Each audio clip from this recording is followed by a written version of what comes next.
You and I often talk a lot about community and how important it is. And we often advise couples to have 3 levels of connection. Why is that important?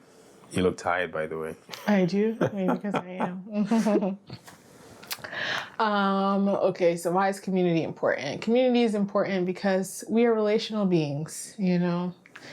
We are meant to be in fellowship with others. I've heard people say about God, he's even, God the Father, Son, and Spirit have always been in fellowship with one another. Let us make man in our image. And we're made in the image of God, the likeness of God, and we are also meant to be relational with God and with our neighbors. Love the Lord your God and love your neighbor. Those are the key commandments that God has given us, right? So community is very, very important. The right community, of course, because the wrong community will destroy you. So you are who you hang around. Be mindful of that. But up relationships, lateral relationships, and down relationships, right? So it's important to have up relationships because these are the people who have gone ahead of you. You know, wisdom is timeless. It's evergreen. They have wisdom for you that, you don't think of it as too ancient or something. There is no. If it's wise, then it stood the test of time, and older people will be able to convey that to you. And of course, they have a lot of rich experience that is helpful. So talk to older couples. We're talking about in the context of marriage, right? Talk to older couples who've been married longer than you, the ones who you admire, the ones who you look up to, the ones who you respect, the ones who have what you're looking to have, Then have lateral relationships because let's just be honest, this was my experience when I became a mother. I feel like my mom didn't remember certain things accurately about what it was like to raise small children. It's not everything that she said that wasn't, valuable or whatever, but there were certain things that I just realized she's so far from those things now. So it's nice to have peers who can relate to what you're going through now. You have a 1-year-old now. You have, whatever the case is, you're buying your first house now. Like all these things are whatever your thing is, they're happening to you in real time. And it's nice to have people who are going through it in real time with you, who you can talk to, who can relate to you basically.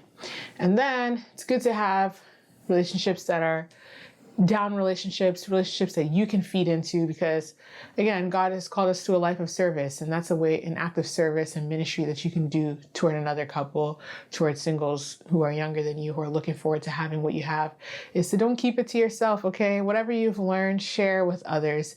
You can be a blessing to others, and it will make you feel good too, right? It actually feeds your marriage to know that you guys are pouring into others in that way. So it can, resurface old memories as you're telling them stories and giving them examples of things, that they're wanting to know. And, you go home and you laugh with your husband or you reminisce with your wife and it's nice. And you think, oh yeah, it brings some fondness. It brings some joy, I guess, to your relationship, but also, and importantly, it serves the person who you're connecting with. Go out of your way to do it.